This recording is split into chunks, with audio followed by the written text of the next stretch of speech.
நான் உங்க அட்வொகேட் தமிழ். நம்ம இதுக்கு முன்னாடி ஒரு வீடியோவில் பட்டால வரக்கூடிய பிரச்சனைகளை எப்படி தீர்க்கிறதை பற்றி பேசியிருந்தோம். ஸோ அதுக்கு நிறைய மக்கள் அவங்களோட பிரச்சனைகள் எல்லாத்தையும் நம்மளோட கமெண்ட் பாக்ஸில் ஷேர் பண்ணியிருந்தாங்க. ஸோ இந்த வீடியோவில் நான் நிலம் சார்ந்து வரக்கூடிய அனைத்து பிரச்சனைகளுக்கும் என்ன தீர்வு இருக்குது அப்படின்றத ஒரு டீடைல்டு எக்ஸ்பிளனேஷனாக சொல்லியிருக்கிறேன். ஸோ இந்த வீடியோவை மறக்காமல் கடைசி வரைக்கும் ஃபுல்லாக பாருங்கள். இந்த வீடியோ பிடிச்சிருந்தா உங்கள் ஃப்ரெண்ட்ஸுக்கு ஷேர் பண்ணுங்கள். மறக்காமல் லைக் பண்ணி நம்ம சேனலை சப்ஸ்கிரைப் பண்ணிக்கோங்க.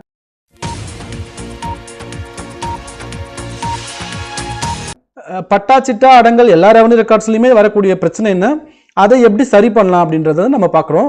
ஸோ இதில் ஒரு பிரச்சனைக்கும் ஒரு சொல்யூஷன் இருக்குது. அதை நான் சொல்கிறேன். பட் இது எல்லாருக்குமே உடனே நடந்துருமா அப்படின்னு கேட்டிங்கன்னா கிடையாது. ஏன்னா அதுக்கான ப்ரொசீஜரை கடைசி வரைக்கும் நம்ம ஃபாலோ பண்ணணும். ஃபாலோ பண்ணால் தான் நமக்கு அந்த ரிசல்ட்ன்றது கிடைக்கும். ஸோ ஃபஸ்ட்டு திரும்ப நம்ம ஹிஸ்ட்ரி ஞாபகம் வச்சுக்கோங்க. ஹிஸ்ட்ரியோட கனெக்ட் பண்ணி தான் இதை நம்ம பார்க்கணும். ஃபஸ்ட்டு பெயர் தொடர்பான பிரச்சனைகள், அதாவது பட்டால பெயர் தப்பாக இருக்கிறது, இல்லைனா செட்டில்மெண்ட் ஏ ரெஜிஸ்டரில் பெயர் தப்பாக இருக்கிறது, இல்லை யூடிஆரில் பெயர் தப்பாக இருக்கிறது, இந்த மாதிரி பிரச்சனைகள் இருந்தால் எப்படி சால்வ் பண்ணலாம். இப்போ ரீசெண்டாக லேட்டஸ்ட்லேருந்து போவோம். ஸோ டிஎஸ்எல்ஆர் இப்போ நம்ம வச்சுருக்கோம் அப்படின்னா, டிஎஸ்எல்ஆரில் ஒரு பிரச்சனை பேர் தப்பாக இருந்தால் என்ன பண்ணுறது. ஸோ அப்போ இந்த டிஎஸ்எல்ஆரில் பேர் தப்பாக இருக்கிறப்ப நம்ம தாசில்தார்கிட்ட அந்த பேரை கரெக்ஷன் பண்ண சொல்லி ஆன்லைனில் புது டிஎஸ்எல்ஆர் பட்டாக்கு நம்ம அப்ளை பண்ணுவோம்ல, அதே மாதிரி அப்ளை பண்ணலாம்.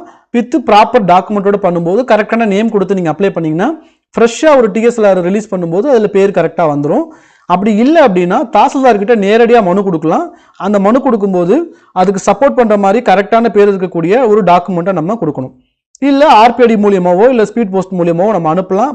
அனுப்புனீங்கன்னா அதோட ட்ராக்கிங் எடுத்து வச்சுக்கிட்டு அடுத்தடுத்த ஸ்டேஜ் என்ன அப்படிங்கிறத நம்ம ஃபாலோ பண்ணணும். இப்போ இந்த பெயர் தொடர்பான பிரச்சனைகளை பொறுத்த வரைக்கும் இதில் என்னென்ன மாதிரியான பிரச்சனை வரும் அப்படின்னா, பேர் தப்பாக இருக்கும், ஸ்பெல்லிங் மிஸ்டேக் இருக்கும், இல்லை இறந்து போனவரோட பேர் ரிமூவ் பண்ணாமலே இருக்கும், இல்லை வாரிசோட பேர் சேர்க்காமலே இருப்பாங்க. ஸோ இந்த எல்லா பிரச்சனைக்கும் நான் சொன்ன மாதிரி 3 சொல்யூஷன் தான். ஆன்லைனில் நீங்கள் ஃப்ரெஷ்ஷாக ஒரு பட்டா அப்ளை பண்ணுற மாதிரி அப்ளை பண்ணணும். இப்போ அப்ளை பண்ணுறப்ப கரெக்டான டீட்டெயில்ஸை வச்சு அப்ளை பண்ணிங்க அப்படின்னா இந்த கரெக்ஷன்ஸை கேரி பண்ணி அவங்க கொடுத்துருவாங்க. ஸோ இந்த என்டையர் ப்ராசஸுக்கும் கவர்மெண்ட்டில் அவங்க ஃபாலோ பண்ணுற மெக்கானிசம் ஒன்று தான். இந்த பட்டா இஷ்யூ பண்ணக்கூடிய அத்தாரிட்டி யாருன்னா தாசில்தார் தான். ஸோ ஈவன் ரெவன்யூ டிவிஷனல் ஆஃபீஸருக்கோ டிஸ்ட்ரிக்ட் ரெவன்யூ ஆஃபீஸருக்கோ அந்த பவர் கிடையாது. They cannot exercise the power of tahsildar. So அப்படின்ற பட்சத்தில் தாசில்தார்கிட்ட நீங்கள் ஒரு மனு கொடுத்ததுக்கப்புறம் தாசில்தார் அந்த வில்லேஜ் அட்மினிஸ்ட்ரேட்டிவ் ஆஃபீஸருக்கு அனுப்புவார். த்ரூ ரெவன்யூ இன்ஸ்பெக்டர் மூலியமா ஆர்ஐ மூலியமா அனுப்புவார். ஸோ வில்லேஜ் அட்மினிஸ்ட்ரேட்டிவ் ஆஃபீஸரு அதை என்கொயரி கண்டக்ட் பண்ணிட்டு அந்த என்கொயரி ரிப்போர்ட்டை திரும்ப தாசில்தாருக்கு அனுப்புவார் த்ரூ ஆர்ஐ மூலியமா. அவங்க அந்த அந்த ரிப்போர்ட்டை பேஸ் பண்ணி இந்த கரெக்ஷன்ஸை கேரி பண்ணிட்டு இது எல்லாத்தையும் ஆன்லைனில் அப்லோட் பண்ணிடுவாங்க. ஃப்ரெஷ்ஷாக வந்திருக்கக்கூடிய பட்டாவை நம்ம ஆன்லைன்லேயே டவுன்லோட் பண்ணிக்கலாம். நீங்கள் அதுக்காக திரும்ப நேரில் போகணும்னு அவசியம் இல்லை. ஸோ இதில் மெயினாக வரக்கூடிய பிரச்சனை என்ன வரும் அப்படின்னா, பேர் கரெக்ஷன் கேட்கும்போது கரெக்டான டாக்குமெண்ட்டை வச்சு நம்ம அப்ளை பண்ணணும். ஒரு உதாரணத்துக்கு என் பேர் தமிழழகன் இருக்குது, எங்கள் அப்பா பேர் பழனிவேல் அப்படின்னா, நான் என்னோட பேரையும் எங்கள் அப்பா பேரையும் தவறாக இருக்குது, அதை கரெக்ஷன் பண்ணுங்கன்னு சொல்கிறேன் அப்படின்னா, என்னோட பேர் சரியாக இருக்கிற மாதிரி டாக்குமெண்ட்டும் எங்கள் அப்பாவோட பேர் சரியாக இருக்கிற மாதிரி டாக்குமெண்ட்டையும் வச்சு நான் அப்ளை பண்ணணும். அப்போ தான் இது அப்ரூவ் ஆகலாகும். இல்லாட்டினா திரும்ப பேர் மிஸ்மேட்ச் ஆகுதுன்னு சொல்லி ரிஜெக்ட் பண்ணிவிடுவாங்க. செகண்ட் சர்வே நம்பர் பிரச்சனை வரும். சர்வே நம்பர் பிரச்சனையை பொறுத்த வரைக்கும் ஒரு பெரிய தீர்க்க முடியாத பிரச்சனை தான். ஸோ இதில் சர்வே நம்பர் பிரச்சனை இருக்குது அப்படின்னா அதை சரி பண்ணுறதுக்கு நம்ம வில்லேஜில் இருக்கிறோம் அப்படின்னா யூடிஆர் ரெக்கார்ட்ஸை பார்க்கணும், டவுனில் இருக்கிறோம் அப்படின்னா டிஎஸ்எல்ஆர் ரெக்கார்ட்ஸை பார்க்கணும். ஸோ அப்போ அந்த டிஎஸ்எல்ஆர் ரெக்கார்டை பார்த்து அதில் ஏதாவது தப்பு இருக்குது, அது சர்வே நம்பரை திரும்ப மாற்றணும் அப்படின்னா அதோட பேரண்ட் டாக்குமெண்ட் நம்மகிட்ட இருக்கும் இல்லையா, நம்மளோட டைட்டில் டாக்குமெண்ட் இருக்கும்ல, அந்த டைட்டில் டாக்குமெண்ட்டில் என்ன சர்வே நம்பர் போட்டிருக்காங்க, அது சார்ந்த டாக்குமெண்ட்ஸ் என்ன நம்மகிட்ட இருக்குது அப்படின்றத வச்சு டிஎஸ்எல்ஆர் கரெக்ஷனுக்கு நம்ம ஆல்ரெடி சொன்ன மாதிரி புதுசாக அப்ளை பண்ணுற மாதிரி பட்டா அப்ளை பண்ணலாம். அப்படி இல்லைனா தாசில்தார்கிட்ட நீங்கள் திரும்ப மனுவாக கொடுக்கலாம். இல்லைனா இந்த ஸ்பீட் போஸ்ட் மூலியமாக அனுப்பக்கூடிய மெத்தடையும் அனுப்பலாம். இதுக்குமே சர்வே நம்பர் தப்புக்குமே ஒரே ஒரு தீர்வு டவுன் சர்வே லேண்ட் ரெக்கார்டை பொறுத்த வரைக்கும் அதுக்கு முன்னாடி இருக்கக்கூடிய டாக்குமெண்ட் சப்போர்ட்டிங் டாக்குமெண்ட்டாக வச்சு அப்ளை பண்ணுறது. யூடிஆரை பொறுத்த வரைக்கும் யூடிஆர் ஏ ரெஜிஸ்டரை சப்போர்ட்டிங் டாக்குமெண்ட்டாக வச்சு நம்ம கொடுக்கலாம். உங்களுக்கு நல்லா தெரியும் யூடிஆர் ஏ ரெஜிஸ்டரில் என்ன ரெக்கார்ட்ஸ் இருக்கோ அதுதான் ஃபைனல். ஏன்னா அதை நம்ம அதுக்கப்புறம் அதை சேலஞ்ச் பண்ணலை அப்படின்னா அதுதான் ஃபைனல். இல்லை யூடிஆர் ஏ ரெக்கார்ட்லேயே உங்கள் நேம் தப்பாக இருக்குது அப்படின்னா அப்போ ஃபஸ்ட்டு கரெக்ஷன் பண்ண வேண்டியது யூடிஆர் ரெக்கார்ட்ஸ் தான் நம்ம கரெக்ஷன் பண்ணணும். அந்த கரெக்ஷன் பண்ண டாக்குமெண்ட்டை பேஸ் பண்ணி தான் அடுத்து நம்ம பட்டால கரெக்ஷன் கேரி பண்ண முடியும்.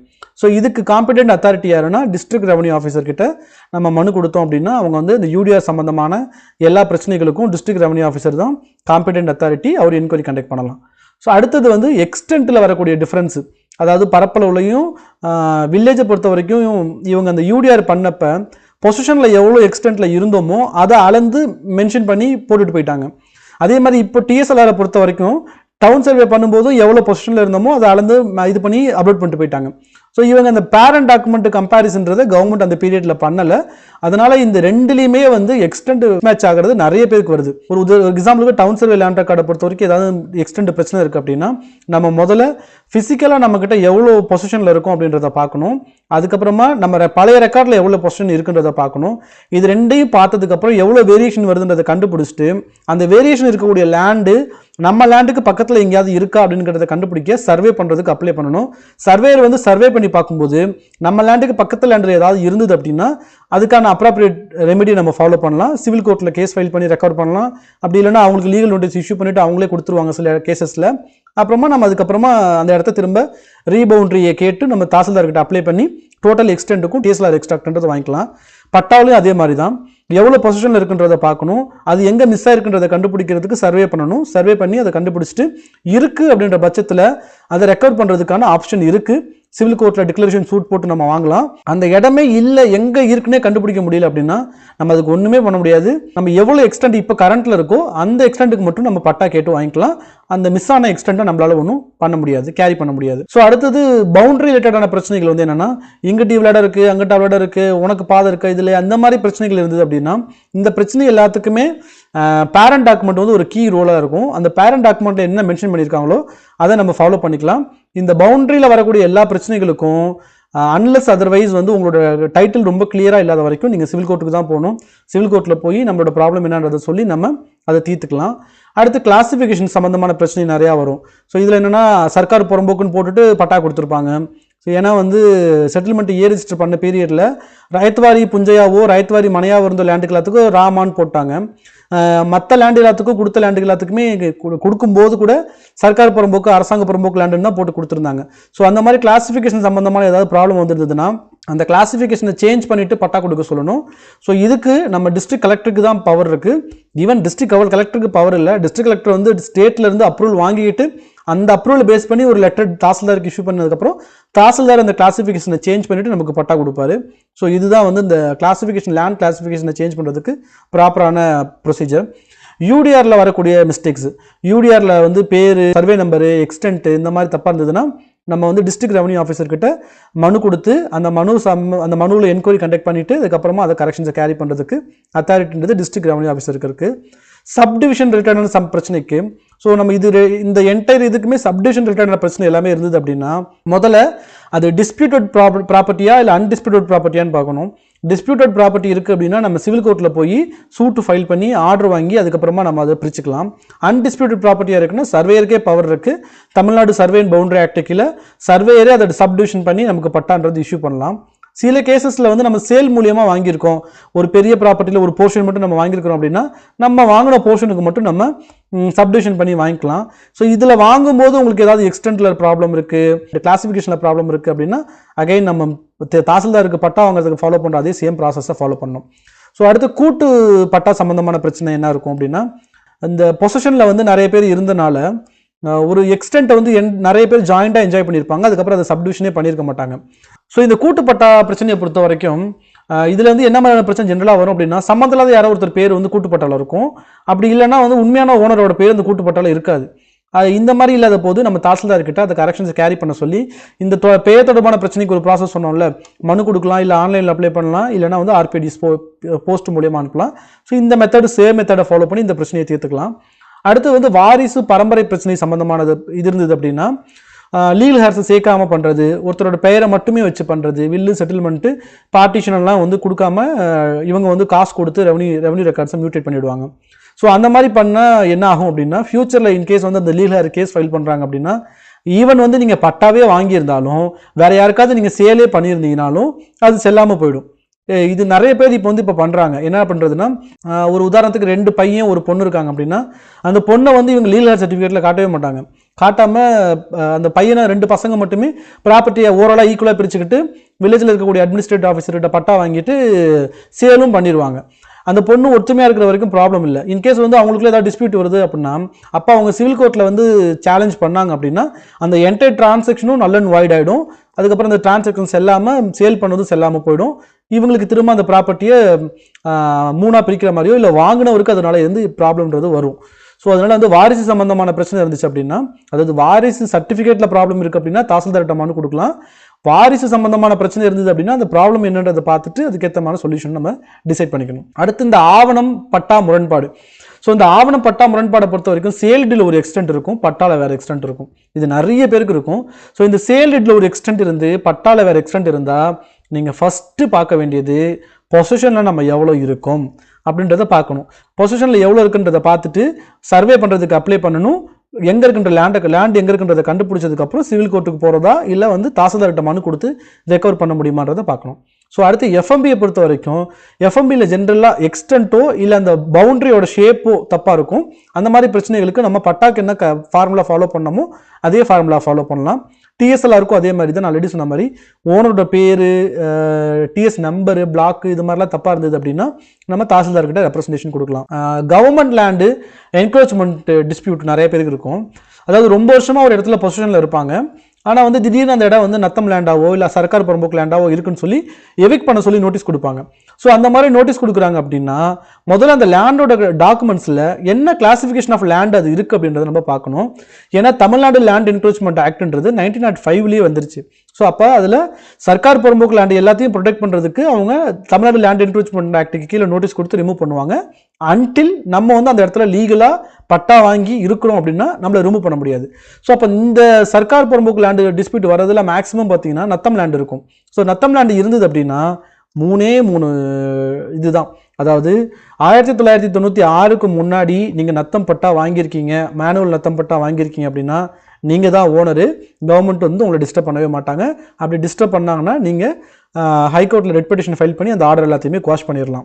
செகண்ட், 1996 நீங்கள் நத்தம் பட்டா வாங்கலை, ஆனால் வந்து இப்போவும் நீங்கள் தான் பொசிஷனில் இருக்கீங்க அப்படின்னா உங்களால் 1996க்கு 30 வருஷத்துக்கு முன்னாடி, அதாவது 1966 நீங்கள் தான் பொசிஷனில் இருக்குங்கிற ரெக்கார்ட்ஸை கொடுக்க முடியும். அப்படின்னா நீங்கள் இப்போ பட்டா கேட்டு அப்ளை பண்ணலாம். கமிஷனர் ஆஃப் லேண்ட் அட்மினிஸ்ட்ரேஷனுக்கு இந்த பவர் கொடுத்துட்டாங்க இப்போ. ஸோ கமிஷனர் வந்து நீங்கள் கொடுக்குற டாக்குமெண்ட்டை பேஸ் பண்ணி இந்த ப்ராப்ளத்தை டிசைட் பண்ணுவார். தேர்டு, நீங்கள் பட்டாவும் வாங்கலை, உங்ககிட்ட எந்த ரெக்கார்ட்ஸும் இல்லை அப்படின்னா அது கவர்மெண்ட் லேண்டு. ஸோ கவர்மெண்ட் வந்து தமிழ்நாடு லேண்ட் என்க்ரோச்மெண்ட் ஆக்டுக்கு கீழே உங்களை ரிமூவ் பண்ணுறதுக்கு நோட்டீஸ் கொடுப்பாங்க. செக்ஷன் 7 நோட்டீஸ் கொடுத்து நீங்கள் 30 நாளில் கிளாரிஃபிகேஷன் ஃபைல் பண்ணதுக்கப்புறம் செக்ஷன் 6 ஆர்டர் பாஸ் பண்ணி உங்களை அந்த இடத்துல ரிமூவ் பண்ணிடுவாங்க. ஸோ இந்த இடத்த பொறுத்த வரைக்கும் ஜென்ரலாக நத்தம் லேண்டு இல்லை வாட்டர் பாடி இந்த மாதிரி பிரச்சனைகள் தான் இந்த இடத்துல வரும். ஸோ அடுத்து இரட்டை போலியான பட்டா சம்பந்தமான பிரச்சனைகள் இருந்தால் என்ன பண்ணுறது? நிறைய பேருக்கு வந்து என்ன பண்ணுவாங்க, ஒரு ப்ராப்பர்ட்டிக்கு 2 டாக்குமெண்ட் வச்சுருப்பாங்க. 2 பேரும் ஒரிஜினல்னு சொல்லுவாங்க. ஸோ இப்போ அந்த டாக்குமெண்ட்டில் யார் ஒரிஜினல் டாக்குமெண்ட்றதை கண்டுபிடிக்கிறதுக்கு நான் ஆல்ரெடி ஹிஸ்ட்ரியில் சொன்ன மாதிரி யூடிஆர் ரெக்கார்ட்ஸும் ஆர்எஸ்ஆர் ரெக்கார்ட்ஸும் ஓஎஸ்ஆர் ரெக்கார்ட்ஸும் ஒரு கீ ரோல் ப்ளே பண்ணும். ஸோ அந்த ஆர்எஸ்ஆர் ரெக்கார்ட்லையும் ஓஎஸ்ஆர் ரெக்கார்ட்லையும் யாரோட பேர் இருக்குது, அவங்களோட லீகல் ஹேர் யார், எங்கேருந்து எப்படி ப்ராப்பராக ட்ரான்ஸ்ஃபர் ஆகி வந்திருக்குன்றதை ட்ராக் பண்ணி நம்ம அதை வந்து ப்ரூவ் பண்ண முடியும். பட் இந்த இதில் ஒரு பிரச்சனை என்ன அப்படின்னா ரெவன்யூ டிபார்ட்மெண்ட்டில் இருக்கக்கூடிய யாருக்கும் அந்த போலியான டாக்குமெண்ட்டை கேன்சல் பண்ணுறதுக்கு பவர் இல்லை. ரீசெண்டாக கூட ஹைகோர்ட்டில் சம்மந்தமான ஒரு கேஸ் வந்துச்சு, நம்மளும் வீடியோ கூட போட்டிருக்கோம். ஸோ இதை கேன்சல் பண்ணுறதுக்கு ஒரே காம்பிடென்ட் அத்தாரிட்டி வந்து சிவில் கோர்ட் மட்டும் தான். நம்ம சிவில் கோர்ட்டில் ஃபைல் பண்ணி தான் இந்த போலி பட்டா பிரச்சனை இருந்ததுன்னா கேன்சல் பண்ணணும். கேன்சல் பண்ணதுக்கு அப்புறம் தாசில்தார்கிட்ட மனு கொடுத்து ஃப்ரெஷ்ஷாக ஒரு பட்டான்றதை நம்ம வாங்கிக்கலாம். ஸோ அடுத்து ஆன்லைன் டிஜிட்டல் பிரச்சனைகள். இந்த ஆன்லைனில் வரக்கூடியதில் பேர், எக்ஸ்டென்ட்டு இந்த மாதிரி ஏதாவது ப்ராப்ளம்ஸ் இருந்துச்சு அப்படின்னா நீங்கள் ஆல்ரெடி நான் சொன்ன மாதிரி ஃப்ரெஷ்ஷாக ஒரு அப்ளிகேஷனே கொடுக்கலாம். அப்படி இல்லை அப்படின்னா அந்த கரெக்ஷன்ஸை மட்டும் மென்ஷன் பண்ணி தாசில்தார்கிட்ட ஒரு மனு கொடுத்து கேரி பண்ணுங்கன்னு சொல்லி கேரி பண்ணலாம். ஸோ இந்த என்டையர் பிரச்சனைக்கும் ஜென்ரலான ஒரு ப்ரொசீஜர் இருக்குது. அந்த ப்ரொசீஜருக்கு வந்து ஒரு டைம் லைனும் இருக்குது. நம்ம ஆல்ரெடி ஒரு வீடியோவில் இந்த டைம் லைனையும் சொல்லியிருக்கோம். ஸோ பொதுவாக நீங்கள் இந்த சம்மந்தமாக ஒரு மனு கொடுத்ததுலேருந்து 15 நாளுக்குள்ளே அந்த மனுவுக்கு வந்து ஒரு நம்பர் பண்ணியிருக்கணும், மனுக்கான ஒரு வரிசை எண் கொடுத்துருக்கணும். அந்த 30 நாட்களுள்ள உங்கள் மனு மீது ஃபஸ்ட்டு விசாரணையை ஸ்டார்ட் பண்ணியிருக்கணும். விசாரணையை ஸ்டார்ட் பண்ணி தாசில்தார் வந்து ஆர்ஐ கிட்டையோ இல்லை வில்லேஜ் அட்மினிஸ்ட்ரேட்டிவ் ஆஃபீஸர்கிட்டையோ ரிப்போர்ட் கேட்டிருக்கணும். அவங்க அடுத்த 30 நாட்களுக்குள்ள அது சம்பந்தமான ரிப்போர்ட்டை தாசில்தாருக்கு அனுப்பிச்சிருக்கணும். ஸோ 120 நாட்களுக்குள்ளே இந்த வேலையெல்லாம் முடிஞ்சிருக்கணும். அந்த வந்ததுக்கு அப்புறம் அடுத்த ஒரு 30 நாட்களுக்குள்ள இந்த ஆர்டரை தயாரித்து அந்த ஆர்டரை வந்து பாஸ் பண்ணிடணும். அதிகபட்சமாக இந்த என்டையர் ப்ராசஸும் இந்த கரெக்ஷன் கேரி பண்ணுறதுக்கான என்டையர் ப்ராசஸையும் 180 நாட்களுக்குள்ள அவங்க முடிக்கணும். ஸோ நிறைய பேர் என்ன சொல்லுவாங்க, இதெல்லாம் நாங்கள் நிறைய இது ஈவன் இப்போ லாஸ்ட்டாக போட்ட வீடியோவில் கூட நிறைய பேர் சொல்லியிருக்காங்க, இதெல்லாம் நாங்கள் நிறையா கொடுத்துருக்கோம் ஆனால் யாருமே வந்து ஃபாலோ பண்ணல அப்படின்னு. ஸோ இதுக்கும் நான் வழி சொல்லியிருக்கேன். நீங்கள் ஒரு வேளை ஒரு மனு கொடுக்குறீங்க அப்படின்னா அந்த மனுக்கான ப்ராப்பரான ரிசிப்டை வாங்கி வச்சுக்கோங்க. உங்களுக்கு 180 டேஸில் இது முடியலையா, ஹைகோர்ட்டில் ரிட் ஆஃப் மேண்டமஸ் ஃபைல் பண்ணுங்கள். கண்டிப்பாக டைரக்ஷன் கொடுப்பாங்க. அந்த டைரக்ஷன் கொடுக்குற 4 வாரம் 6 வாரம் பீரியடுக்குள்ளே உங்களோட ப்ராப்ளம்ன்றது சால்வ் ஆகிடும். அடுத்தது வந்து இந்த பிரச்சனைக்கான முதல்ல சொல்யூஷன் கண்டுபிடிக்கிறதுக்கு முன்னாடி அதோட ரிலேட்டட் டாக்குமெண்ட்ஸ் வந்து ஃபஸ்ட்டு கலெக்ட் பண்ணணும். மெயினாக வந்து இப்போ உங்களுக்கு எதில் ப்ராப்ளம் இருக்கோ அதோட எஃப்எம்பி, ஏ ரெஜிஸ்டர், டிஎஸ்எல்ஆர் இருந்தால் டிஎஸ்எல்ஆரோட எக்ஸ்ட்ராக்ட், பட்டா இருந்தால் பட்டா, சிட்டா, அடங்கல், இதோட எல்லாத்தையும் வந்து நீங்கள் வந்து கலெக்ட் பண்ணணும். ஸோ இதை கலெக்ட் பண்ணுறதுக்கு நீங்கள் வில்லேஜ் அட்மினிஸ்ட்ரேட்டிவ் ஆஃபீஸர்கிட்ட இருந்து வாங்கலாம், அப்படி இல்லைன்னா தாசில்தார் ஆஃபீஸ்லேருந்து வாங்கலாம், இல்லைன்னா ஆன்லைன்லேருந்து கூட எடுத்துக்கலாம். ஸோ இது எடுத்ததுக்கு அப்புறம் முதல்ல சேல் டீடும் பட்டாவும் ஏ ரெஜிஸ்டர் இது எல்லாத்தையும் கம்பேர் பண்ணி பாருங்க. ஸோ கம்பேர் பண்ணி பார்த்துட்டு எங்கே ப்ராப்ளம் இருக்குது எக்ஸாக்டாக அப்படின்றத ஐடென்டிஃபை பண்ணீங்க அப்படின்னா உங்களுக்கு அதை சால்வ் பண்ணுறதுக்கான சொல்யூஷன்ன்றது ரொம்ப ஈஸியாக கிடச்சிரும். ஸோ இந்த என்டையர் ஆஸ்பெக்ட்லையும் ஒரு விஷயத்தை நான் திரும்ப திரும்ப சொல்கிறேன். ஸோ பட்டாங்கிறது ரெவன்யூவில் இருக்கக்கூடிய ஒரு என்ட்ரி தானே தவிர அது வந்து ஒரு டைட்டில் டாக்குமெண்ட் கிடையாது. ஒருவேளை ஒரு 2 பேருக்குள்ள சண்டை வருது அப்படின்னா அது ரெவன்யூ டிபார்ட்மெண்ட்டில் இருக்கக்கூடிய யாராவது ஒருத்தரால் தீர்க்க முடியுமானா முடியாது. அதுக்கு நம்ம சிவில் கோர்ட்டுக்கு தான் போகணும். ஸோ ஒரு சிவில் கோர்ட்டு தான் டைட்டில் சம்பந்தமான பிரச்சனையவோ பவுண்டரி சம்பந்தமான பிரச்சனையை தீர்க்கிறதுக்கு ஒரே சொல்யூஷனு. ஸோ அங்கே இங்கே சுற்றி அலையாமல் என்னன்றதை கரெக்டாக கண்டுபிடிச்சிட்டு அதுக்கான சொல்யூஷனை நீங்கள் கரெக்டாக தேடினீங்க அப்படின்னா உங்களுக்கு வந்து அந்த ப்ராப்ளம்ன்றது ஈஸியாக முடிஞ்சிடும். ஸோ இந்த என்டையர் வீடியோவில் நான் என்னால் முடிஞ்ச அளவுக்கு நம்மளோட ஹிஸ்ட்ரியவும் என்னென்ன மாதிரியான ப்ராப்ளம் வருதோ அந்த ப்ராப்ளத்துக்கு என்ன சொல்யூஷன் கொடுக்கலான்றதையும் சொல்லியிருக்கேன். ஸோ இதில் ஏதாவது உங்களுக்கு டவுட் இருக்குது அப்படின்னா உங்களோட பிரச்சனை என்னன்றதை ஒரு ஷார்ட் பேராவாக நம்ம கமெண்ட் பாக்ஸில் பேஸ்ட் பண்ணுங்கள். நான் கண்டிப்பாக எல்லாருக்கும் அந்த கமெண்ட்டுக்கு ரிப்ளை பண்ணுறேன். ஸோ டைம் கிடைக்கும்போது கண்டிப்பாக எல்லாருக்கும் கமெண்ட்ஸ்க்கு ரிப்ளை பண்ணிடுறேன். இது இல்லாமல் ஸ்பெசிஃபிக்காக நீங்கள் இந்த விஷயத்தை எனக்கு அட்ரஸ் பண்ணணும்னு நினச்சிங்க அப்படின்னா என்னோட காண்டாக்ட் நம்பர் என்னோட ப்ரொஃபைலில் இருக்குது. என்னோட காண்டாக்ட் நம்பர் எடுத்துகிட்டு நீங்கள் எனக்கு கூப்பிட்டீங்க அப்படின்னா உங்களுக்கு நான் அந்த ப்ராப்ளத்துக்கான சொல்யூஷன் கரெக்டான சொல்யூஷன் சொல்கிறேன். ஸோ ஒரு சொல்யூஷன் நீங்கள் ப்ராப்பராக கண்டுபிடிச்சிங்கனாலே அந்த ப்ராப்ளம் ஆல்மோஸ்ட் சால்வ்டு. அதுக்கப்புறம் அதை ஃபாலோ பண்ணக்கூடிய வேலை மட்டும் தான் நமக்கு. தேங்க்யூ.